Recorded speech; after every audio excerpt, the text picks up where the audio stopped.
What we read today is really the introduction to the next section of the Haggadah, which perhaps is really the most significant part of the Haggadah, which is really an explication, a midrashic amplification of 4 psukim, 4 verses from the book of Devarim, the mitzvah of what's called Mikra Bikurim, the recitation of the first fruits.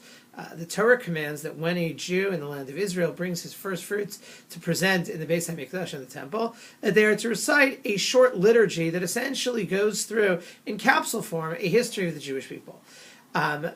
The fact that we wandered down to Egypt, there we became a large nation. The Egyptians enslaved us, treated us terribly. We cried out to God. God saved us with great wonders and miracles. And then God brought us to the land of Israel, to the temple, and that is where the first fruits are able to be done as commanded by the Torah. When the rabbis composed the Haggadah, they looked for a biblical text to serve as the core of the Haggadah. And the question is, why this one? Right? It would have certainly been more intuitive to suggest that the text to be used, right, really should be the text found in the book of Shemos, right, the story of the book of Exodus, right, about the slavery, the plagues, etc. That, however, is not what was chosen to be used. That was not the text which became the final text of the Haggadah. And the question is why, right? Why is this text appropriated from the world of Bikurim and used to be able to be the focus of the Haggadah? One possibility, which is quoted by the Malbim in his commentary on the Haggadah, is the rabbis were looking really for the shortest text that encapsulated the trajectory of the story that we need. Right, as we've mentioned before, halacha demands that one of the ways the story be told is it has to start from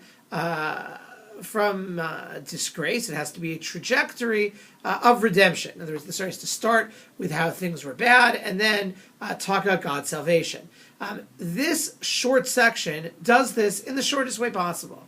And therefore, it really gives you the basic raw parameters of what needs to be done. And then once you have that, right, you can expand it out, right, which is exactly what we do in the Haggadah. We take each phrase and we break it down, we correlate it to psukim in other places in the Torah. And this, I think, is one of the biggest mysteries about the Haggadah, right? People, suddenly there are all these psukim, and this word means this, and this word means that. If we understood that, again, as the Malbim explains, what we're doing is taking the bare bones story and then amplifying it. And again, our job at the Seder is to extend that and to continue to bring out and develop the ideas encapsulated in this biblical text, that this was the best vehicle for doing that. That's the approach of the Malbim. The Grim Charlap, Rav Yaakov Moshe Charlap, one of the great sages of Jerusalem earlier in the century, earlier in the last century, suggested that the focus of this section is that this is the only story of the Exodus that can be found that does not include a role for Moshe Rabbeinu. Right? It's quite famous that in general Moshe almost never appears in the Haggadah.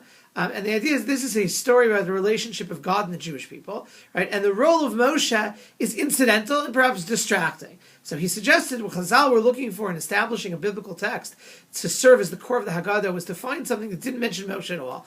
And the text of the Bikurim was perhaps the best way to do it. However, I think one final approach, which I think is very meaningful, is that what is significant about this text is it expresses the story of the Exodus in first person.